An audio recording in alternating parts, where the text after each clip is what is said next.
IIT జేఈలో మంచి rank రానటువంటి విద్యార్థులకు బెస్ట్ ఆప్షన్ సిఎస్ఈఎంఏ కోర్సులు అడ్మిషన్స్ జరుగుతున్నవి. మనదేమన్నా సర్వాధికార సామ్రాజ్యమా లేక గూండారాజ్యమా? పవిత్రమైన ప్రజాప్రభుత్వం మనది. ప్రజల తీర్పుతో అధికారంలోకి వచ్చి కత్తులు నూరటానికి కుత్తుకలు సద్దాం హుస్సేన్ కాదు. చట్టవిరుద్ధంగా ప్రవర్తించే వాళ్ళు ఎంత గొప్పవాళ్ళైనా సరే అలాంటి వాళ్ళని మా ప్రభుత్వం అణిచిపారేస్తుంది, అడ్రస్ లేకుండా చేస్తుంది. మీది జాతీయ పార్టీ అంటారు కదా,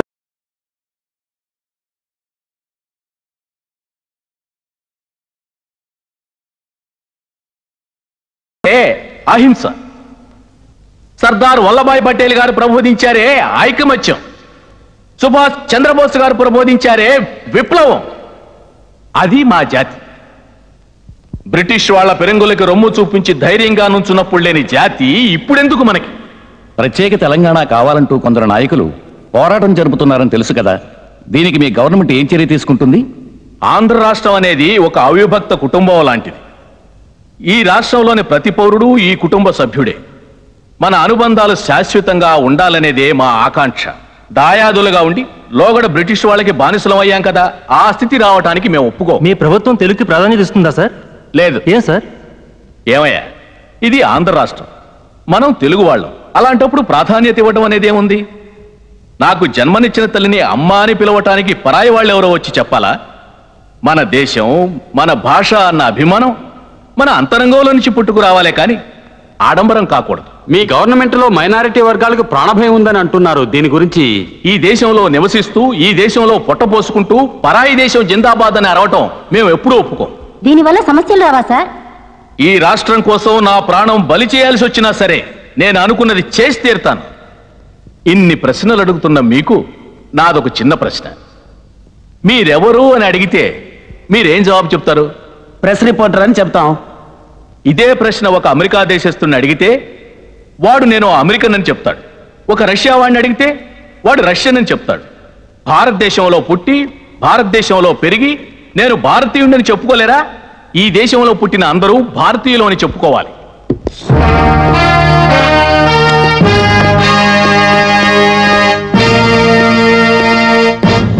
కూర్చోండి. స్నేహితులారా, ఇన్నేళ్లు మన పడ్డ శ్రమ ఇవాళ్టికి సార్థకమైంది. మన పార్టీ కన్న కలలు నిజం చేసుకోవటానికి ప్రజలు మనకొక మంచి అవకాశం ఇచ్చారు. వాళ్ళు మన మీద పెట్టుకున్న నమ్మకాన్ని పాడు చేయకుండా పరిపాలించే బాధ్యత మన మీద ఉంది. ఎన్నికల సమయంలో 22 అంశాల ఒక కార్యక్రమాన్ని మనం ప్రజలకి తెలియజేశాం. దాన్ని వెంటనే ఆచరణలోకి తీసుకురావటం మనం చేయవలసిన మొట్టమొదటి పని. సార్, ఈ కార్యక్రమాలన్నీ ఆచరణలో పెట్టాలంటే మన అంచనాల ప్రకారం మనకు 500 కోట్లు కావాలి. ఇప్పుడు మన రాష్ట్రం ఉన్న పరిస్థితుల్లో ఇది చాలా కష్టం. మీరేమంటున్నారు? అవును సార్, అట్ ప్రెజెంట్ మన ఆంధ్రప్రదేశ్ 9,000 కోట్ల రూపాయల అప్పుల్లో ఉంది. మనం అప్పు తీర్చి ఈ కార్యక్రమాలను ఆచరణలో పెట్టాలంటే కనీసం 5 ఏళ్లు పడుతుంది. దీనికి సంబంధించిన లెక్కల్ని వివరాలని మీరు పరిశీలించండి.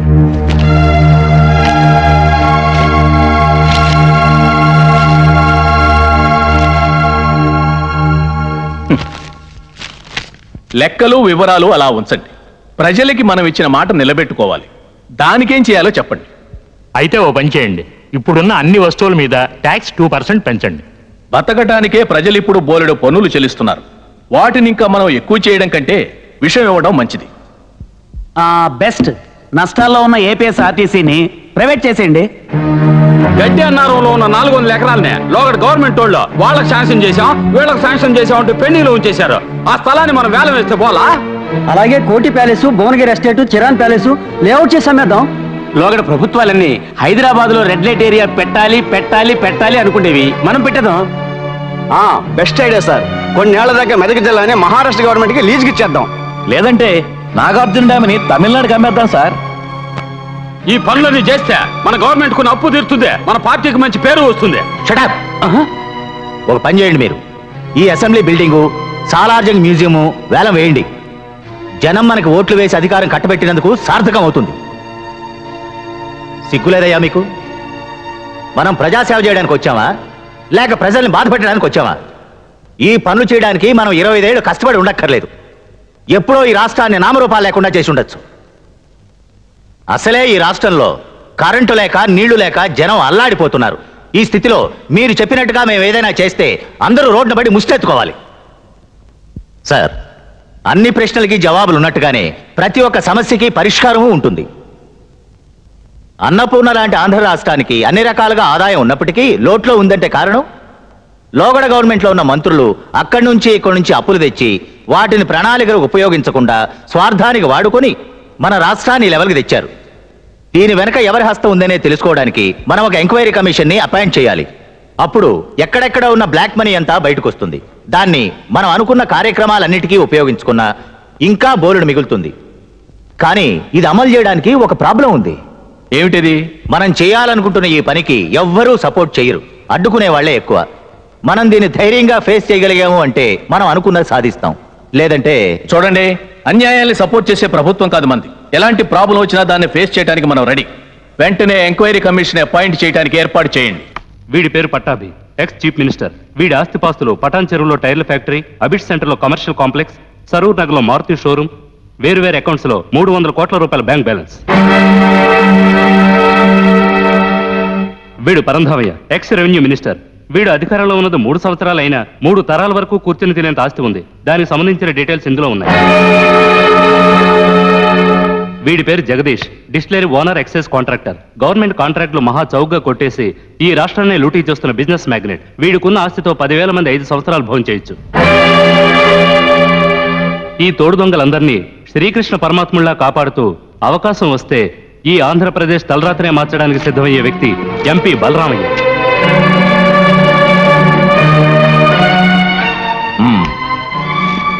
Tomorrow morning 10:30 AM sharp. Office, residence, guest house, farmhouse, everywhere. Same time right.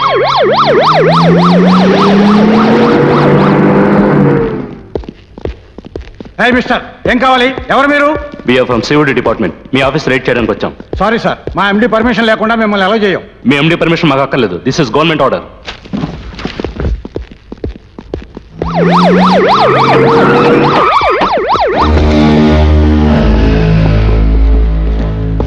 ఎవరు నువ్వు? మీ ఇంటి మీద సిఓడి రైడ్ కొచ్చాం. ఈ ఇంటి మీద రైడ్ చేయడానికి నేను ఒప్పుకోను. సిఓడి ఆర్డర్స్ రిఫ్యూజ్ చేస్తే దాని పరిణామం ఏమిటో తెలుసా? నీలాంటి సిఓడి ఆఫీసర్ నా లైఫ్ లో ఎందరినో చూశాను. పోరా. 2 ఏళ్ల కిందట ఒంగోలు బస్టాండ్లో లంగాలు అమ్ముకునే దాని వల్ల సంగతి మర్చిపోయావా? ఎవడో మంత్రి నేను ఇప్పుడు ఉంచుకున్నాడని మాలాంటి అధికారులే దబాయిస్తున్నావా?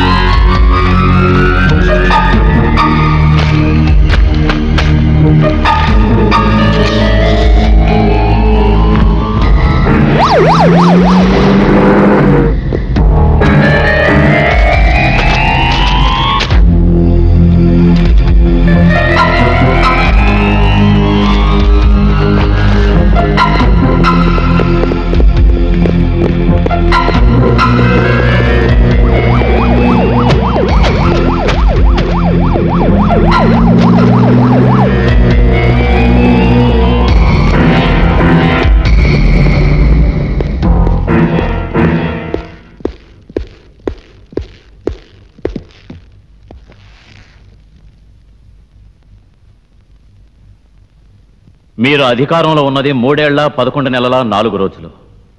జన సంక్షేమానికంటూ ఫారిన్ బ్యాంక్స్ నుంచి కొన్ని కోట్ల రూపాయల రుణాలు తేవడమే కాకుండా గవర్నమెంట్ ధనాన్ని స్వార్థ ప్రయోజనాలకి దుర్వినియోగం చేశారని మీ మీద కంప్లైంట్ ఉంది. దీనికి మీరేమంటారు? లోగడ అధికార పార్టీ వాళ్ళు ఖజానా అంతా శుభ్రంగా ఊడ్చి పారేసి నాకేసి నీళ్లు తాగేసి తేన్పులు తెంచేశారు. మా పార్టీ వాళ్ళు అధికారంలోకి వచ్చాక ఖజానాలో ఏముందా అని తలుపులు తెరిచి చూసాం. బోల్డని పందికొక్కులు ఉన్నాయి. వాటన్నిటినీ తరివేసి ఆ బొక్కలన్నీ పూడ్చేసరికి గవర్నమెంట్ దివాలా తీసి దిక్కు లేకుండా అయిపోయింది. ఎర్రోళ్ళు అడుగుతావేటయ్యా? మేము కనుక ఏదో కాస్తో కోస్తో సాధించాం. మరొకరైతే ఆంధ్ర రాష్ట్రాన్ని అమ్మేసి ఉండేవాళ్ళు. షటప్. మీరు అధికారంలో ఉన్న కాలంలో రాష్ట్రాన్ని వీసమెత్తు అభివృద్ధి చేయలేకపోయినా ఒక్కొక్కరు 400 కోట్లు సంపాదించారే, ఇంత డబ్బు ఎలా వచ్చింది? అయ్యో సింహాద్రప్పన్న, అది పిత్రార్జితంగా సంక్రమించిన ఆస్తి కదా బావయ్య. ఏది? భాగ్యనగరాన్ని కాలిఫోర్నియాగా మారుస్తామని వరల్డ్ బ్యాంక్ నుంచి 500 కోట్ల అప్పు తెచ్చి గుట్టు చప్పుడు కాకుండా మింగారే, అది మీ పిత్రార్జితమైన ఆస్త? ఇళ్లు లేని వాళ్ళకి ఇళ్లు కట్టిస్తామంటూ సెంటర్ నుంచి 300 కోట్లు శాంక్షన్ చేయించుకుని దొంగలు ఊళ్ళు పంచుకున్నట్టుగా అవినీతిపరులైన మీరందరూ వాటాలు పంచుకున్నారే, అది మీ పూర్వీకుల పాతి పెట్టిన నిధంటారా? శాంతించాల దేశభక్తిలో నువ్వు అల్లూరు సీతారామరాజు అంత తోడు అని నాకు తెలుసు బాబయ్య. అందుకని లేనిపోని అపనందలన్నీ నా నెత్తినేసావంటే ఆ దేవుడు మెచ్చుకుంటాడా? రాష్ట్రంలో ఉన్నటువంటి పెద్ద పెద్ద లిక్కర్ సిండికేటులతో మంతనాలు జరిపి ముడుపులు పుచ్చుకొని గవర్నమెంట్ ఆదాయానికి గండి కొట్టిన వీళ్లకి శ్రీకృష్ణ పరమాత్ముళ్ళ అభయం ఇచ్చి అండగా ఉన్నావే, నువ్వు ఒక రాజకీయ నాయకుడివా? చూడు, మేము ఒకటే, ఈ దేశం ఒకటే. We're the pillars of the nation. మాలాంటి వాళ్ళు పిలిచి ఇలాంటి ప్రశ్నలు వేస్తే ఫలితం ఎలా ఉంటుందో తెలుసా? ఆగాగు, కొత్త పెళ్లి కొడుకు పొద్దెరగడని సామెత చెప్పినట్టుంది పాపం. 2 ఎకరాల పొలం కొనుక్కోవడానికి ఒక మనిషి ఎన్నో సంవత్సరాలు నానా కష్టాలు పడాల్సి ఉంటుంది. అలాంటప్పుడు అధికారంలోకి వచ్చిన 3 నెలల్లోనే ఏలూరు దగ్గర 1000 ఎకరాల ఎస్టేట్ పెళ్లాం పేరుతో కొన్నావే, ఇదంతా చెమటోచి నువ్వు సంపాదించిన డబ్బంటావా?